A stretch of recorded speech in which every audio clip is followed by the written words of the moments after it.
sorry, because I know this was last minute, so thank you so much for the service. And Anagamataji, thank you so much for the service as well. Greatly appreciate the service to Srimad Bhagavatam.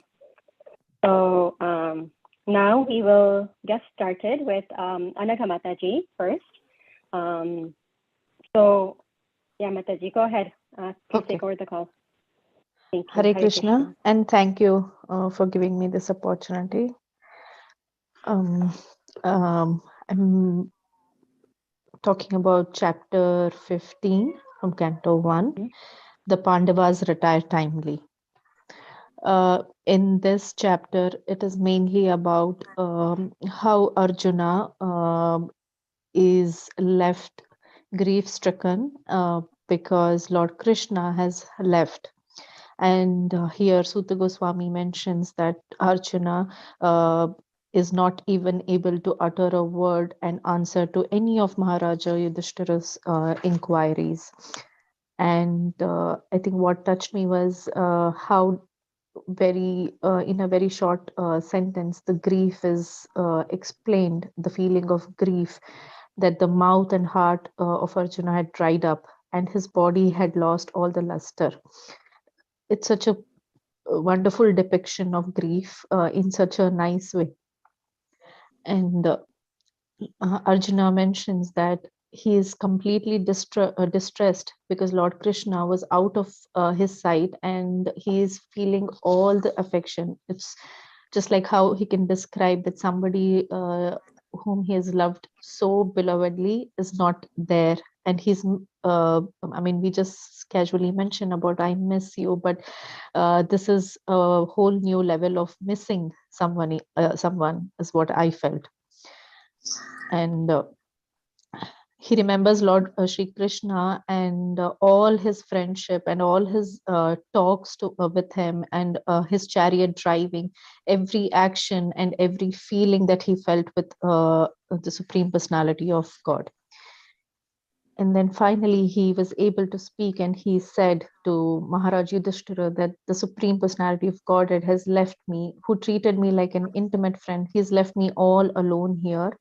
And thus, because of him leaving, that every power that I feel I had is no longer with me. I don't feel that anymore. I feel a sense of loss. And beautifully, Arjuna has remembered and mentioned each and everything or each and every action that he was able to do because of Lord Krishna's presence. Every single thing he remembered, and one by one he started narrating that to Maharaj Yudhishthira, that it was only because of Krishna I was able to gain the hand of Draupadi by piercing the fish target. It's when I relate to it, I feel it is very difficult for us to give credit to someone, but here Arjuna is giving credit for every and single achievement or even single action of his and remembering one after another. It is deeply touching for us to remember that this is how we are supposed to remember Lord Krishna, that it is every action or everything that I'm doing is by the grace of Supreme Personality of God. He also mentions that he also, I think one thing that I was touched was that whenever anybody remembers Lord Krishna, he's always there to help. I think the one thing was when Queen Draupadi, she had a beautiful bunch of hair and it was sanctified in the function of the Rajasuya Yagna. But when she was lost in the bed, Dushasana touched her glorified hair, and Draupadi, she fell down and cried at the lotus feet of Lord Krishna. And Lord Krishna, he decided that all wives of Dushasana and company should have their hair loosened as a result of the battle of Kurukshetra. Here it is, the beautiful thing is that Lord can tolerate any insult that is bestowed on him, but he will never forgive or never tolerate any insult which is done for his devotees. So here it's mentioned that by insulting any great soul, one has to forego all the results of pious acts and benedictions also. So it's like the ultimate protector is Lord Shri Krishna. And one more thing that it struck me was about during the exile, Durvasa Muni, who always visits anyone's place with, and he eats with his 10,000 disciples.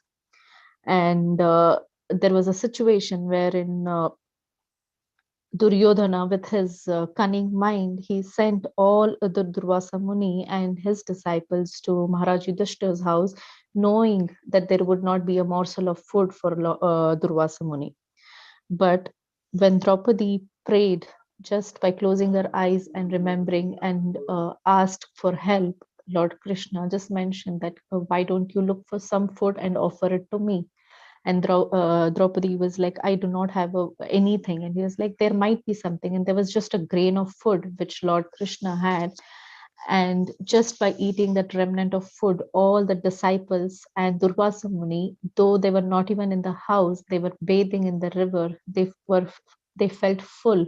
And when Bhima went to summon Durvasa Muni and all disciples, everybody was like, we are full and we do not want to insult Maharaj Yudhishthira, so we are going to leave from here. This is such a great example, as in just think or pray and with devotion pray to Lord Krishna, and he is there to help in any of the situation that all we have to do is just remember him. I think this is a very nice story that struck in my mind. And Arjuna also mentions that though the military strength of Kauravas was like a big ocean, I was able to cross or win in this battle only by his grace. And it would not have been possible by me at all if it would not be for Lord Krishna. Even though there were generals like Bhishma, Drona, Karna, Bhurisrava, Jayadratha, I mean, they could all have had a problem against me, but I was saved only because I had Lord Krishna by my side.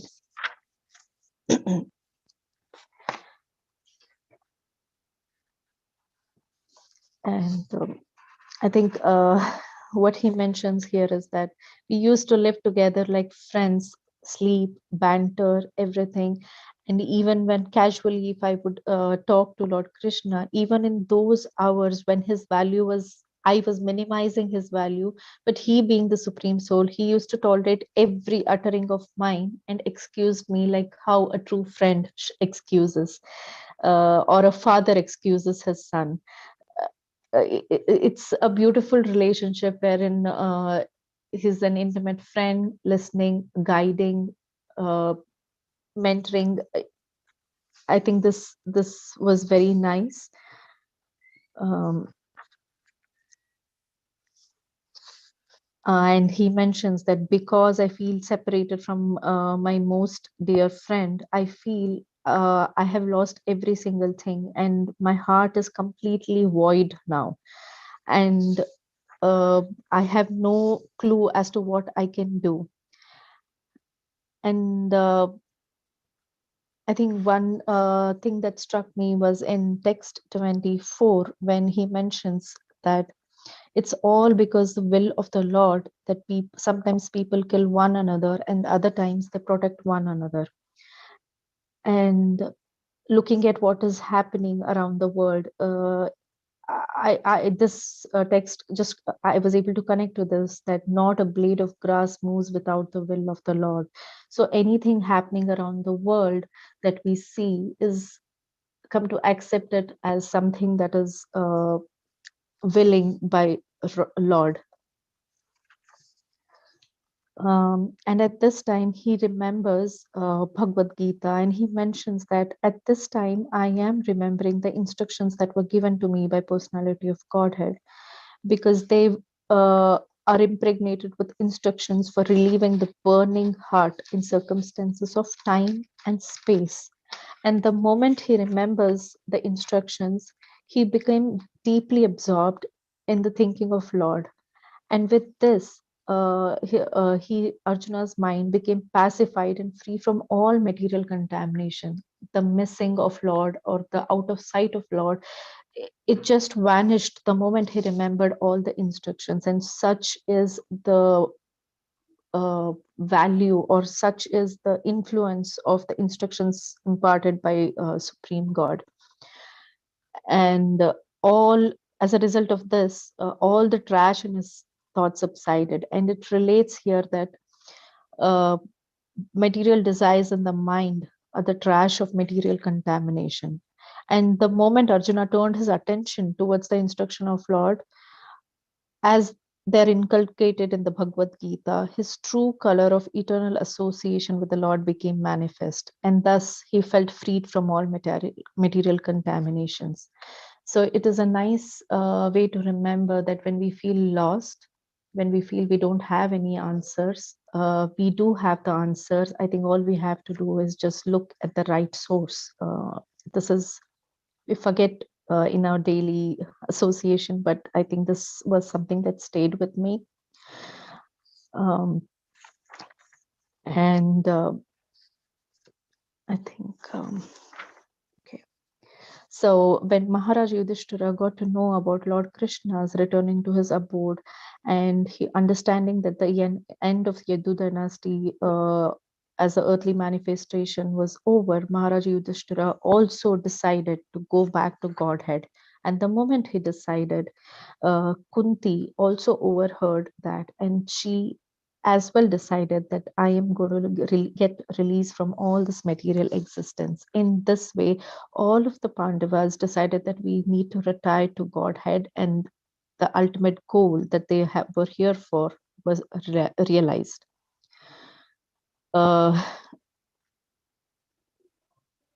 Okay, I think one line which stuck with me was in text 34. The supreme unborn, Lord Sri Krishna, caused the members of the Yadu dynasty to relinquish their bodies, and thus he relieved the burden of the world. This action was like picking out a thorn with a thorn, though both are same to the controller. This was such a nice explanation. I mean, it touched me. And I think it's mentioned that when the personality of Godhead he left, from that very day, Kali, who had already partially started appearing, he manifested completely and started causing all the inauspicious conditions. And Maharaja Yudhishthira was intelligent enough to understand that the influence of the age of Kali is here, and he saw it widespread in his kingdom and capital, and he decided that he is going to leave for Godhead. And he started relinquishing all his garments, ornaments, and disinterested and unattached to everything. I think the most touching text for me has been how he left Maharaja Yudhishthira. He amalgamated all the sense organs into the mind, then the mind into life, life into breathing, his total existence into the embodiment of the five elements, and his body unto death. Then, as pure self, he became free from the material conception of life. It's just 4 lines, but I think it encapsulates everything that we are learning, and it's just beautiful. I don't think I can do justice by explaining that, but the text 41 has been really close to my heart. And in this way, everyone, all the Pandavas, one by one, started relinquishing all their belongings, and they started to follow the footsteps of Maharaj Yudhishthir. And by pure consciousness and constant devotional remembrance, they attain the spiritual sky, which is ruled over by Supreme Narayana, Lord Krishna. And this is attained only by those who meditate upon the one Supreme Lord without deviation. And this abode of Lord Sri Krishna, called Goloka Vrindavana, cannot be attained by persons who are absorbed in the material conception of life. But because Pandavas washed all of this material contamination, attained the abode in their very same bodies. Uh, so I think these were some of the highlights for me. And Draupadi also saw that her husbands were leaving home, and she knew well about Lord Vasudeva. So she and Subhadra became absorbed in thoughts of Krishna and attained the same results as their husbands. So the subject of this departure of sons of Pandu for ultimate goal of life back to Godhead is fully auspicious and is perfectly pure. Therefore, anyone who hears this narration with devotional faith certainly gains the devotional service of the Lord, the highest perfection of Lord. I think this chapter, it was too beautiful for me to even stop reading. It was like I went on rereading this, and I think these are all the highlights or the feelings that I shared. This is something very pure that I was very touched by this chapter. So I really thank Megha Mataji for giving me this opportunity to read. Thank you, Mataji. You're on mute, Megha Mataji. Sorry, yes, I was talking on mute. Thank you so much, Mataji. What a beautiful summary. A couple of points that I want to highlight that stuck with me from your, discussion is that, how we always need to remember Krishna. Everything that we have, meaning everything that we, we can do, and the ability, even in Bhagavad Gita, he says, I am the ability in a man. So we always forget this by our false ego covering that, everything that we are able to do, everything that we have, is only by the, mercy of the Lord. So thank you for highlighting that and reinforcing that to remember, help us remember this whenever we have something. We should really be grateful and thankful to Krishna that we have this. And then how, the Lord, when Lord is not around, Arjuna and the Pandavas, how they felt. It's just, they lost all their powers, all their, luster and everything. So it's even like even in this life, right? When we don't have Krishna, you see people who don't have Krishna in their life, they're very full of anxiety, and full of like stress and full of agitation. But when there's Krishna, you'll see the little, when they're surrendered to Krishna, you'll see that they're more, they are able to keep things under control, and their mind is, under their control versus, mind controlling out all their actions. So thank you for highlighting this fact. I thought it was beautiful, Mataji. Thank you so much for such a beautifully summarizing chapter 15. It's great. Those are just some of my takeaway points. So now we have Vijayalakshmi Mataji for glorification of chapter 16. So Mataji, please take over the call whenever you're ready. Hare Krishna, Mataji. Hare Krishna, all devotees. Please accept my humble obeisances, all glories to Srila Prabhupada. Thank you, Mataji, for giving such a beautiful opportunity to glorify this chapter. Please, if I make any mistakes on delivering the perfect message, then please forgive me. And so I'm going to speak on chapter 16, that is how Parikshit Maharaj received the age of Kali. So I'll just give a very brief summary, very small summary, because I think everyone of you might have known in detail. So I'll just give a very brief summary, and after that I'll just highlight some points which struck me exactly. So from 1st to 9th verse, so Sutta Goswami speaks of Maharaj Parikshit's life, how he ruled his kingdom,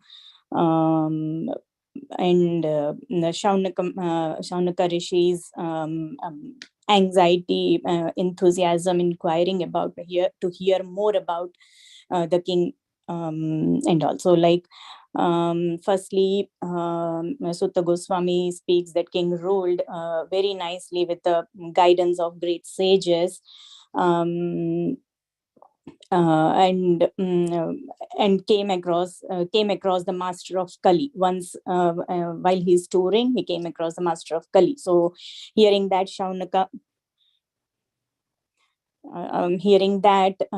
Shaunaka Rishi's anxiety increased of hearing more and more of the story of Maharaj Parikshit. And again, he also mentions that if it is related to Lord Krishna. So after that, there comes many verses where he talks about hearing more about Lord Krishna. So generally in Srimad Bhagavatam, all the topics are in relation with the Lord Krishna. So like Krishna is the purifying agent in all the matters, regardless of what they are. So yeah, and there also he mentions that the Lord of death, Yamaraja, they invited Yamaraja also to sit there, so that the ordinary people, they may get a chance to avoid their death and hear more about the Lord and get delivered from this world. So the surest remedy for avoiding this death is to involve oneself to hear the nectarian pastimes of the Lord. So as they are systematically narrated in the Srimad Bhagavatam. So Prabhupada always emphasizes on that very much. So we need to go systematically to understand the pastimes of the Lord without any deviation. So next session comes from 10 to 24. So king, while he is touring, so he meets the bull and cow, the dharma and dharma personified and the mother earth personified in the form of bull and cow respectively. So generally he before meeting that, he when he heard of this, he with full fighting spirit, he along with his army left his capital city with full arrangement to fight with the master of Kali. So while touring, he heard the glories of his great forefathers and glorious acts about Krishna, his pastimes, his activities. With his causeless mercy, rendered his service to the unalloyed devotees, the Pandavas, by acting as a chariot driver and a messenger, as a friend, as a night watchman, and what not. So he does everything. He is everything for his devotees, and the devotees are everything for him. So hearing these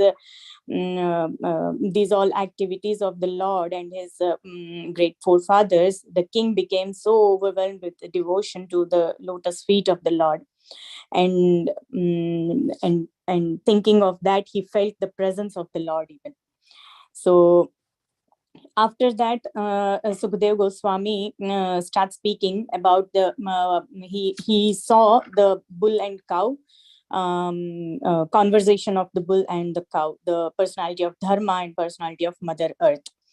So for this, Srila Vishwanath Chakravarti Thakur explains this text as this is actually not visible for everyone, but it was only visible to Parikshit Maharaj in his meditative yogic trance.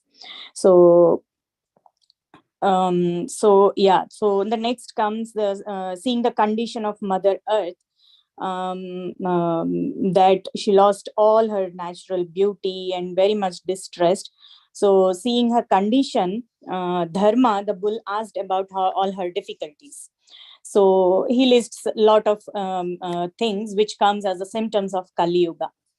So like the symptoms that were no protection for bulls and cows, and women and children neglected, degradation of brahmanas, a list of things Dharma asks to the Mother Earth. So are you worried because the meat eaters may kill you? Are you worried because the women and children have been neglected in this yuga? And are you worried because by seeing the degradation of brahmanas?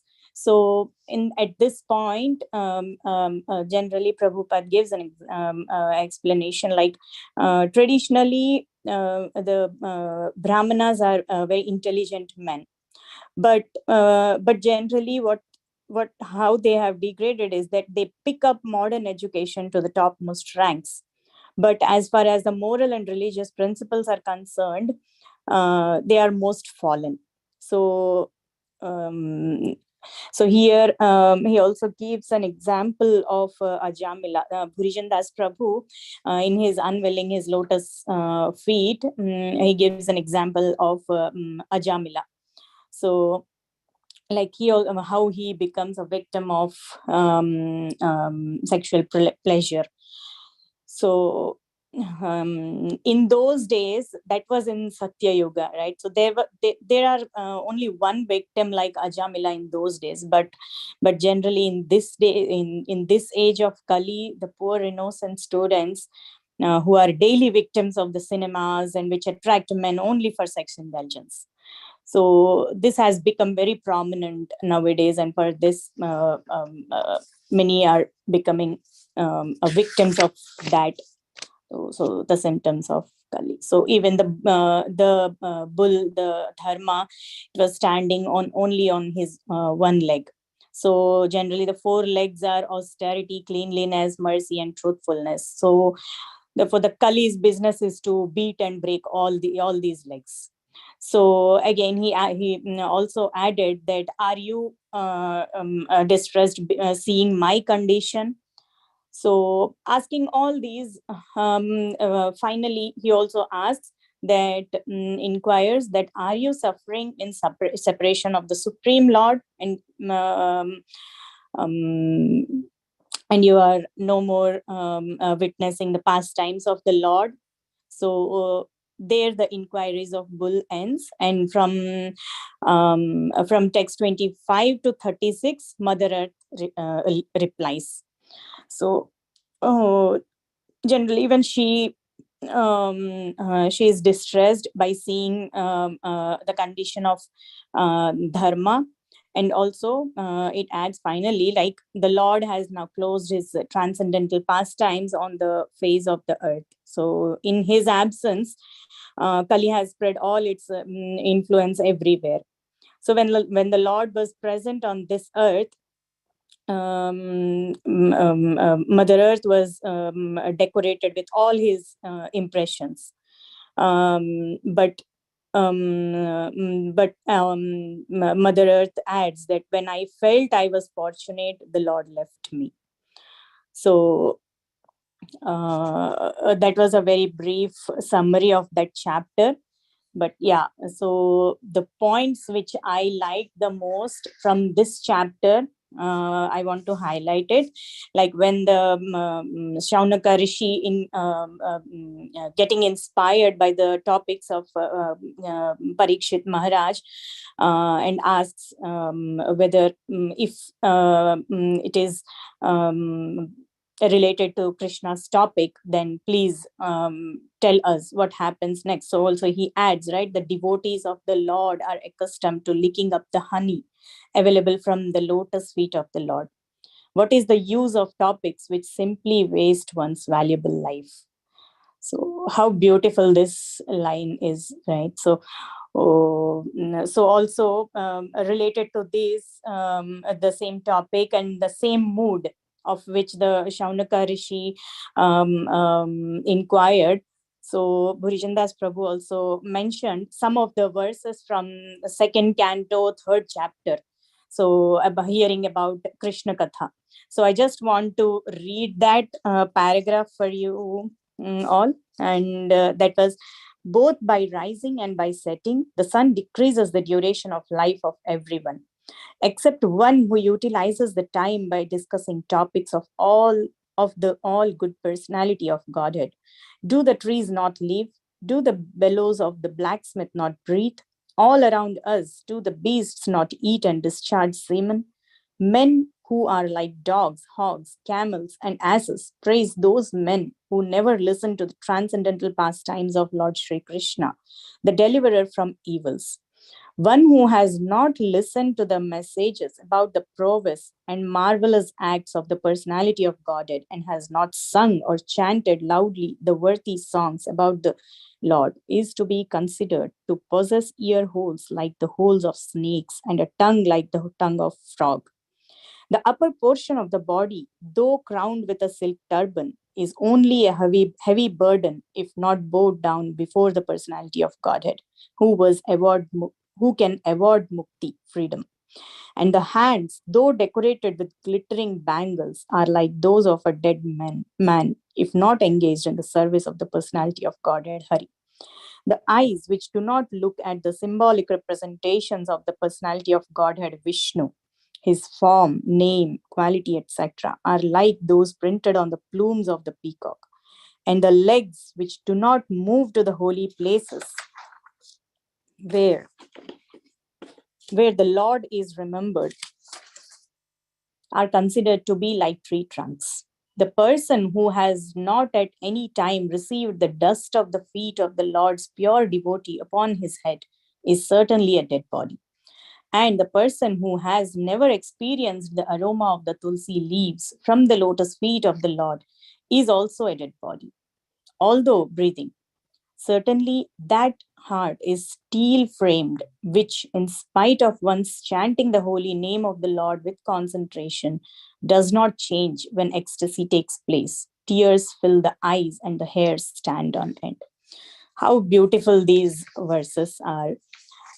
So this reminds me of the one of the lecture I heard. So who is the most sinful person on this earth?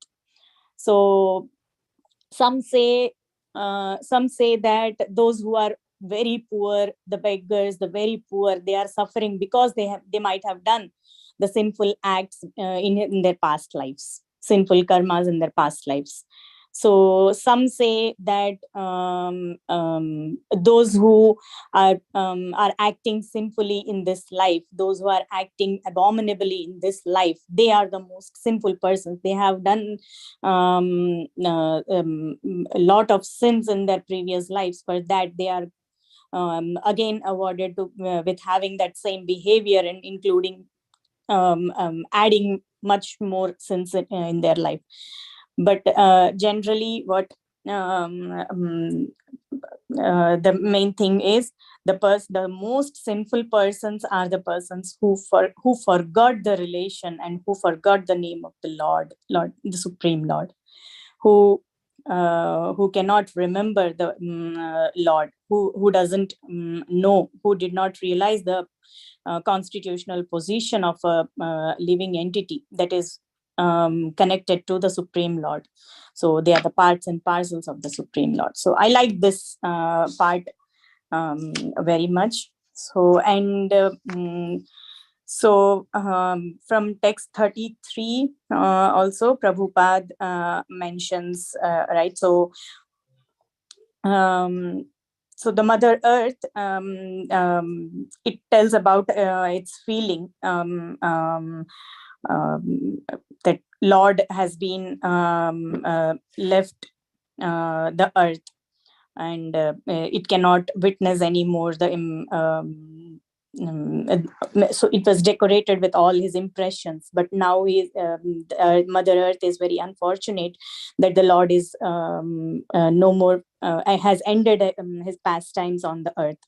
So here Prabhupada stresses so much in the text 33 that he says us to remain constantly, be in the Lord's presence. So with this presence, nothing can be inauspicious. Nothing can be distressed, and we remain very peacefully all the time, even in this age of Kali, when it has been influenced the whole society. So take shelter of the Lord and the pure devotees. Take shelter of Harinam, because Krishna and Krishna's name is not different. So when when Hare Krishna Mahamantra is always there with us, so Krishna is always there with us. So we will never feel that he is not around us. So always feel the presence of Krishna with Hare Krishna Mahamantra. So this is only the immune system for all, immunity for all the effects of this age of Kali. So yeah, with this I want to end my speaking. Mataji, thank you so much. Thank you so much, Mataji. That was so beautiful to remember all this past tense. And not only that, from Srimad Bhagavatam, I loved how you shared your realizations and your points that, really brought everything home. That, main thing is we need to make sure we can surrender to the lotus feet of Krishna. And that is how we can be peaceful in life. Otherwise, Kali is supposed to be breaking these four legs of dharma, which are, the austerity, cleanliness, compassion, and truthfulness. So in order to keep those, intact, we need to make sure that we are surrendered to Krishna and serve the lotus feet of Krishna, as well as serving the devotees, which is same as serving Krishna. And as we heard before, that Lord can even forgive offenses at him, but he cannot forgive the offenses at the devotees, at his devotees. And then, I liked how you said, who are the most sinful people. I think I was hearing the same lecture. I think it was by His Grace Amarendra Das Prabhuji. Yes, ma'am. About, who is the most sinful person. And that's for, it's not the people who are beggars, or not the people who are, acting all sinfully in this life, but it's mainly people who have forgotten the relationship and the name of the Lord, which is very true, because you don't even realize that most of the population in Kali Yuga, they don't, even though they have some, I guess, understanding of God, but they don't really know who God is and how God plays a big part in their life. Everything is made from, because of God. Everything they have is from God, which is something that people always forget, even though they think, they know God, but really not knowing God as it needs to be known, as he needs to be known, that everything is coming from him. He's the cause of everything. So it's so beautiful. Thank you so much for bringing out all these great points, Mataji. At this time, I would like to request devotees to share their realizations, or if they have questions, or if they want any kind of discussion, please go ahead.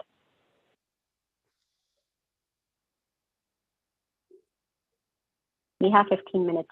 And Mataji, I was also wondering, can you also come on the video, because I don't know if Anaga Mataji, I think, has had other things, so she is not here. But if you can come on video, please, so we can all, get to know. Yes, thank you so much, Mataji. So we can get to know everyone, and we're all a family. So thank you. Yes, go ahead, Kishore Prabhu. Sorry. No problem, Hare Krishna. Thank you both, both Matajis, for giving us that another summary and your beautiful reflections. I do remind when they were leaving renunciation, right? All the Pandavas are leaving. I think I remember that they didn't even tell to their, to Draupadi or maybe Mother Kunti, and then they left. That I can think as true detachment at the time of leaving to the forest or whatever is that Vanavas or something, but they don't even got a chance, or not a chance, but they don't even think that they should talk to their family. That is a very perfect detachment, and that's how someone can remember at their last breath, that to remember Krishna. That is very much required, and I see that in Pandavas similarly. That I liked it. And another one is how the relationship between Arjuna and Krishna gives us another example of that, Sakhya rasa, right? That friendship relation, like how Krishna guided Arjuna and in different ways. That's how the real friendship looks like. So these are the two things I was reflecting on while this is going on. Thank you again, Hare Krishna. Thank you, Prabhu, for sharing. Hare Krishna. Anyone else? Yeah, Hare We have Krishna. 15 minutes. Yeah, Hare Krishna, Mataji. Hare Krishna. Please accept my humble obeisances, all glories to Srila Prabhupada. I missed part of Anaga Mataji's presentation, so she might have covered this point. I'm not sure. But I want to appreciate both of them, whatever I heard from Anaga Mataji and Vijayalakshmi Mataji, for nicely summarizing those chapters. It had a little bit escaped my memory what we had read in those. So it was really nice to hear their summarization. One point just along the line with what Kishore Prabhu was sharing, that how when the Pandavas left and Draupadi and Queen Kunti and Subhadra, how they also were so self-realized that they attained the same destination by their however their austerities. Or so in that purport, somehow I'm recalling that Prabhupada had mentioned that all of us, just like how Subhadra and Draupadi, they went on their own, we are all responsible to fly our own plane, which means we're all responsible, we have our own responsibility to carry on our spiritual life and not so much, be dependent on others. This is, one thing that I remember stuck with me.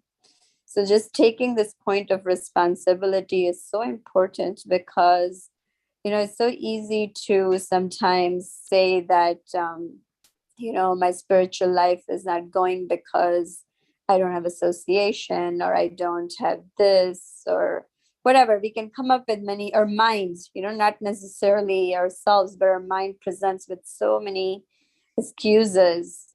But to learn from these devotees that no, we are responsible. We have this free will choice that Krishna has given us. And it is our responsibility to seek out how to progress in our spiritual life. Of course, all those other things are complementary, but this strength, inner strength, should come from us. So I just wanted to bring out that point. And one more point from the chapter 16 is also, I remember how there was a description of when Krishna was present on the earth, how everything was so prosperous, just everything was well, the Mother Earth was happy, the grass was green, there were fruits and flowers. And so just Krishna's presence and all the markings on his feet as he walked on the earth, the description of that was also, I'm just recalling. So yeah, that's it, Mataji. I just wanted to share those few points. Hare Krishna. Yeah. Thank you so much for sharing, Mataji. It's so beautiful. It's true. We're all supposed to be very responsible for our own spiritual progress. And I always keep on going back to this 2.41 in Bhagavad Gita. Vyavasayitmika buddhi rekeha kurunandana bahushakanantasya buddhiya vyavasayanam. So that is basically, we have to make sure that we are very focused and determined in the spiritual progress. If we have different priorities in our minds and in our lives, we can do everything, but we need to prioritize our spiritual life over the other. And I think, automatically Krishna does take care of, at least, personally, I can say that Krishna does take care of a lot, everything. It falls into place when you prioritize him. It's beautiful how it is, like, I really feel like it's, it's magic or something. Like he can do everything, and anything is possible. Nothing happens without his sanction, right? So it's a realized thing that we need to be really, really focused. Yeah, even though, you know, it's I can talk for myself. I cannot stay that way always. But definitely, you know, if with devotees' prayers, we all can pray for each other to keep our progress going in spiritual life and stay determined and enthusiastic. And again, you know, patience too. We also need patience, but not in a patience in a way that we get complacent with that patience. So thank you for sharing that, Mataji. Hare Krishna.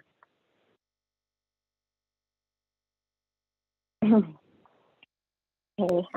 Any other devotees would like to share? Yes, Hare Krishna, Mataji. Please accept my humble obeisances. All glories to Srila Prabhupada. It is very, very nice through these sessions we are able to recall these chapters that we have been through. And I very much like chapter 15 and how Anika Mataji did a very nice job presenting it. And how Arjuna, even though he is so reputed as a great hero, warrior, and he has so many credits in his under his belt, still everything was possible by the grace of Krishna, he says. So I mean, that's extremely, extremely true for everyone's everyone's story, but they don't recognize. They think, oh, I did this, I achieved that, and all that kind of thing, you know. Totally, I mean, it's only with Krishna's mercy anything is possible. And they don't, so many people are forgetful of the relationship with the Lord and the presence of the super soul within our body guiding us, all that. So this chapter is very instructive for anybody who reads it. And of course we are reminded of Arjuna's responses to Krishna in the Vishwarupa darshan in chapter 11 of Bhagavad Gita also, when he says, oh, my dear Lord, please forgive me for whatever offenses I might have done. And just like you forgive a lover forgives the beloved, a father his son, and a friend to a friend, like that. So we know, we can relate so much with that chapter of Arjuna's heart. And when we read this chapter, yes, and then as Kishore Prabhu said, they leave without taking, without speaking to their Subhadra or the Kunti Devi. So Govinda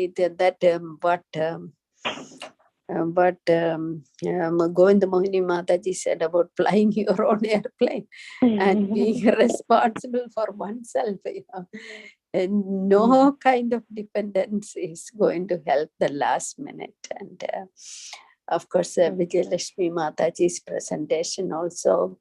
And in the verse number 32 of 16th chapter in the purport, Srila Prabhupada is stating, there is nothing in the world with which the Lord is disconnected.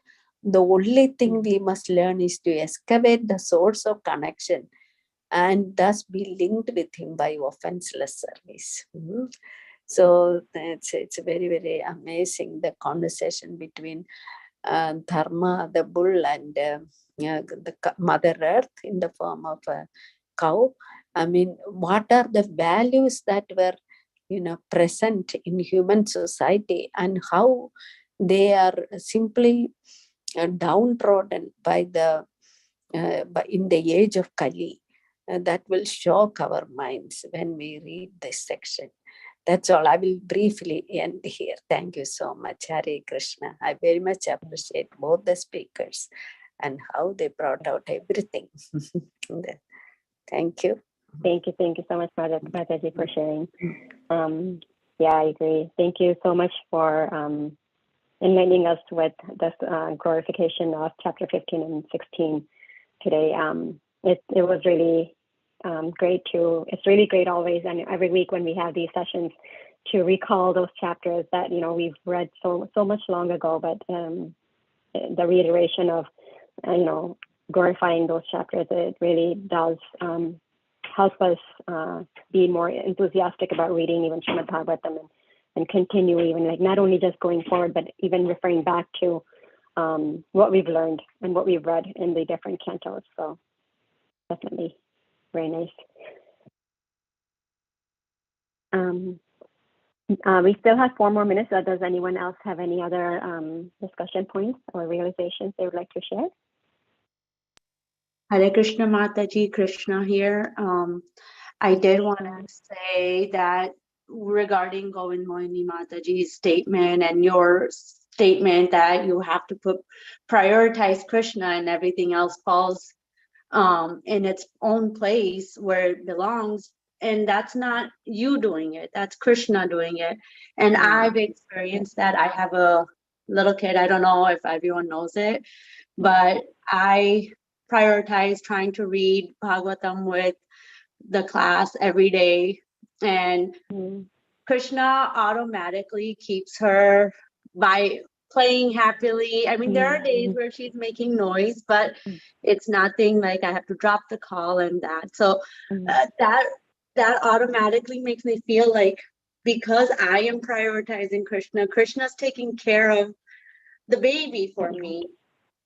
So, I mean, that's all. And then my chanting, I prioritize my chanting as much as I can to do it in the morning. And automatically Krishna wakes the baby up at 5, 6 in the morning. So she's like, you do your chanting right now. I woke her up so you can chant. So that's some little desires that I have of prioritizing Krishna. And I can see in real life that it works. Yeah, he always takes care of everything. I mean, we do so just even thinking about this way, right? And he does gives us like full ocean of mercy, his mercy. That's why it's beautiful. Like we can never even think about repaying him. Like it's impossible. But yeah, all we can do is try. Thank you, Mataji, for sharing. Okay, devotees. It was so blissful. We'll meet again next week. So thank you, everyone, thank you, presenters too, for taking this opportunity to make us feel a little closer to Srimad Bhagavatam and recall the the different chapters that we read before in Canto 1. So thank you so much for bringing those great points out. We'll meet again next week. Vancha kalpatarubhyascha kripa sindhubhya eva cha patitanam pavanebhyo vaishnavebhyo namo namaha. Antakoti Vaishnavrinda ki jai. Srimad Bhagavatam ki jai. Srila Prabhupada ki jai. Hare Krishna. Hare Bol. Hare Krishna, very, very nice it was.